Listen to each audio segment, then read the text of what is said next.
Cahill, and can I welcome the opportunity to speak in this very important debate, and can I thank the independent senators for putting the motion to the House, and can I welcome our young people to the gallery and to thank them for being here and for being in attendance, not just to listen, but I hope in some way to participate and maybe post this debate to engage with many of us on the motion before us tonight.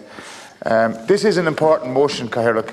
As somebody who's been involved in education all of my life, as a teacher and as a GA activist, I, at 55, think I'm still young.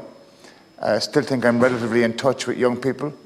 Recognising in this debate that we have significant challenges and that in a post-COVID world, we have to maybe again relook at how our society and how we as a country engage with young people. And I listened to the contributions of Senator Hoy and Senator Cloonan, and recognising and accepting, in particular in the disability sector, that there are many people, not young but also old people disabled, who feel not just marginalised, but who don't feel listened to at all, and haven't been for a long time. And that's a fault of society and of government for generations. And I think we need to look at that. I think if you look at the strategy for children and young people, participation in the decision-making process, we have a starting point. I often wonder, and I often want government to look at perhaps the Citizens' Assembly, the Constitutional Convention, to having that young people's forum. I know Minister Sapone, when she was Minister for Children, had the young person's LGBT strategy, and I was struck in the number of engagements, but the quality of the engagements, of young people rushing and willing to participate. Understandably, Chairman and Cahill, there are challenges that we must work at, and they've been well enunciated here tonight, and it is a challenge that we must overcome. And government must recognise that for young people, the ability to be able to buy their own home, to rent it, to pay rent at a proper and at a good price, the quality of the environment they live in, the opportunity of education, and even, to be fair to Minister Harris, in the Department of Higher Education, recognising the whole apprenticeship model. As a teacher myself, Cahill, I recognised that the Leaving Cert was not just for everybody. Leaving Cert Applied was there and was to be and should be and is being used as a career pathway for many young people, which is one that we should support in this House as well. And I've spoken about it here on many occasions. I think it is important to recognise that we will have divergent views in this motion. I do believe we live in a great country. It is the best country in the world. And people may look at me and smile and may disagree, and that's fine. But we do live in a great country. We're near full employment. We have quality education establishments. Yes, people emigrate. I did my Leaving Cert in 1984.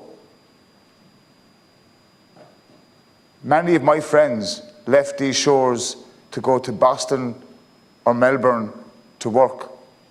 Many didn't come back. Many of my friends left Cork as gay men and women because they couldn't be gay in my country.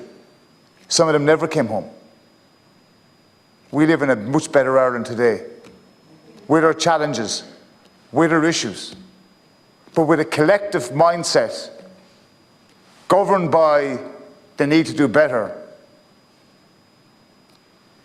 We must always remember that this is a land of opportunity on the periphery of Europe, yet at the heart of Europe. Our housing needs to be addressed. The quality of engagement in many parts of our communities need to be looked at. And I want to praise my colleague, Senator Mary Siri Carney, for the work she's playing in her area. But I want to make the point tonight in this chamber that, for me, the issue of mental health is one, as Senator McGahan raised, is one we never spoke about 30, 40 years ago. For a man to say they were suffering from depression or suffering and couldn't cope was unheard of. Today we can talk about it. I had that conversation, and that's a positive. The budget that we had yesterday has been outlined as making significant changes in many different issues or parts of the government programme, whether it's new tax credit for renters, whether it's free contraception, whether it's the whole issue around the Help to Buy scheme. Could you imagine the consternation in this House, and former Minister for Justice Senator McDougall is here, a minister coming into the House to say we're giving free contraceptives to under 30s, 40, 30, 20 years ago? Imagine the consternation there would be. Correct? That's the point I'm making. So with all the challenges we have, and we have many, there are lots of positives. And my final contribution, Cathaoirleach, is this: to our young people in the gallery, please engage with us. Don't take us as being old fogies who are out of touch, not in reality, not living in reality. We are. We have nieces and nephews, and many of us have sons and daughters in this House who understand the challenges of going to college, as someone said, the last 2 years being in a box room on Zoom and being unable to socialise and giving up everything. Understand that fully. But Jesse Jackson, in the 1988 Democratic Convention speech, said to the people in the room, he said, and I want you to quote, "Don't you give up. Keep hope alive. Don't you surrender." To our young people in the gallery, don't give up. Don't surrender. Continue to work to make our country a great place. We in this House will work with you. Government will facilitate and work to bring change. And I'll finish in this, Minister Byrne. If we could look at perhaps having a citizens' assembly for young people, we've had it on a myriad of other topics.